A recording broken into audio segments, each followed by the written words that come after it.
Magandang araw mga kaibigan. Bigyan natin ngayon ng reaksyon, opinion itong post ni Kipi Chu. Sabi niya, sabi ng mga teachers, fake news ka daw po, Ma'am Yuse Claire Castro.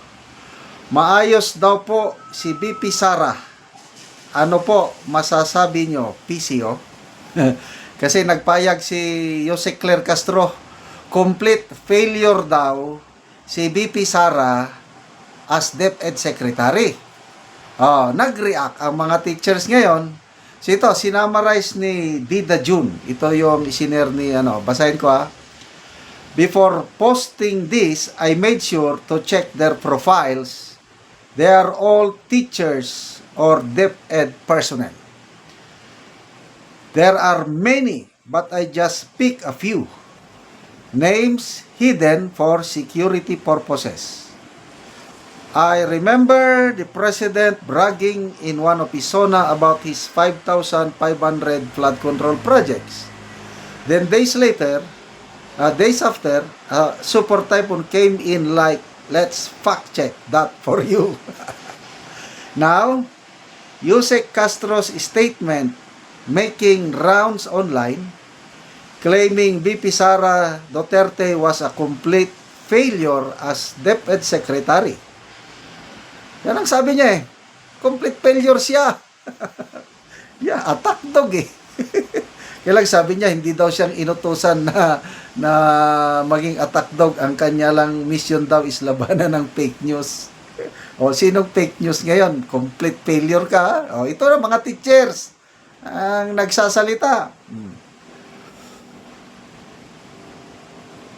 But guess what? Teachers and DepEd personnel flooded the COMSEC like their own Category 5 fact-checking storm, calling out the Undersecretary faster than you can say PCO press release.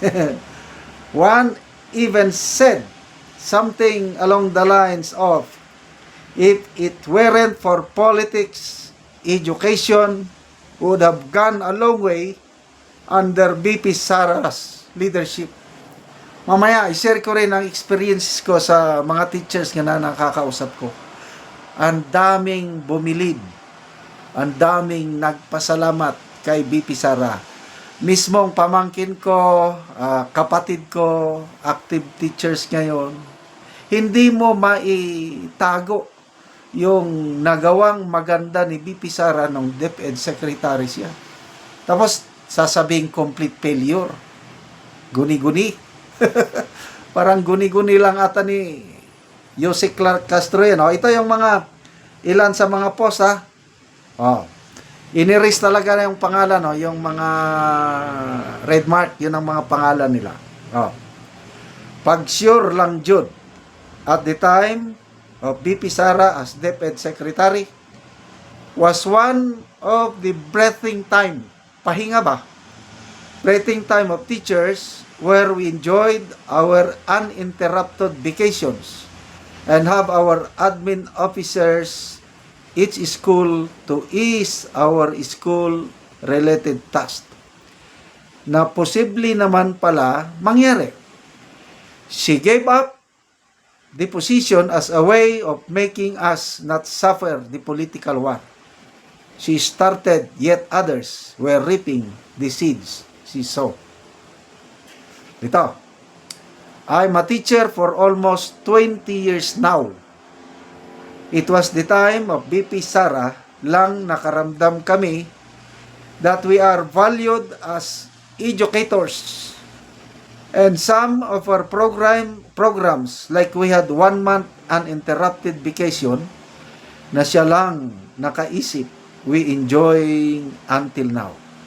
Nobody among the previous secretary did it for the teachers. Si BP lang. For us, Auntie Claire, she is the best DepEd secretary ever since I started teaching. 20 years nang nagtuturo. Best. Isa ba? As a teacher, I wouldn't say she is a failure as DepEd secretary. For one, She made provisions for teachers that no other secretary ever did, including a 1-month long uninterrupted vacation, clean classroom walls, and lessening administrative tasks for teachers. She also spearheaded many more programs in the DepEd, including SBFP, mental wellness, as well as curriculum reply. Makapaiyak naman ito. I remember last year, a relative of ours, a teacher from Leyte, met up with us here in Iloilo on their way to Boracay. You can really see the happiness and freedom to travel in her. Not just because she saw us, but you can really feel sa kwento niya, they are traveling as a group about 10 all teachers for the first time. They will visit Boracay, and this because they have that 1 month no work with pay. Grabe yung excitement at saya nila para silang mga college students on a vacation tour. Dami nito. Mga teachers ito, Auntie Claire, makinig ka. BP Sara was never a failure as DepEd Sec. 15 years of service here as a public teacher, and it was only in her time that we enjoyed a 1-month uninterrupted vacation, which we still enjoy until today. She was the only secretary who have seen the burden of teachers due to heavy loads of paperwork. One reason kaya may AO na ngayon dahil dyan. Oh. Ay nako, nakakaiyak.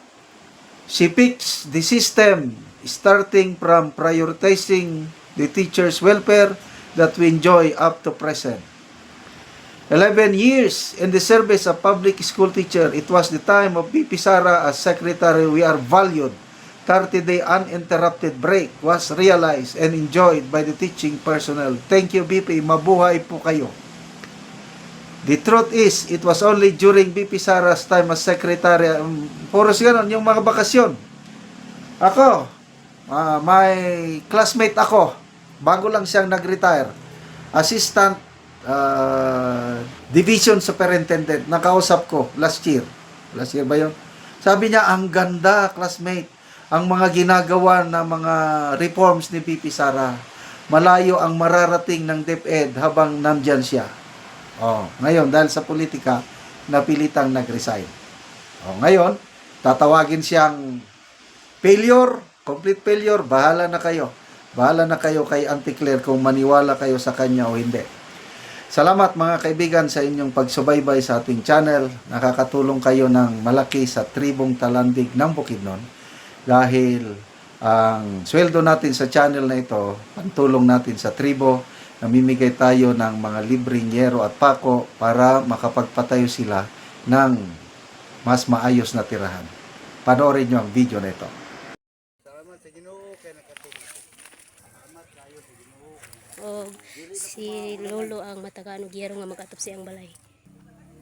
Kay nakatulong. So mo ni ang balay ni Lolo. So mga busot na gyud yang abuan ni Lolo. So matod ni ang kuan nga tuluan na giapit-apit na ang mga yero. So makita nimo. Kung muulan tuluan na gid kay sila kay apit-apit na ang yero. So atong makita karon kay niya tagaan man sila yero, mag-atop sila karon. So mo ni ilang atupan. Na ilang turgananan kay ulanan na sila kung kuan sila kung mabasa sila ulan kung mag-ulan mo ni ang ilang atupan nga ilang balay. So kita nato si Lolo og si Lola sila pag-atop sila balay. So managid og atop Lolo ang ilang balay. So kita gid nimo ba nga nindot na kayo kay na humanagid og taod ang yero.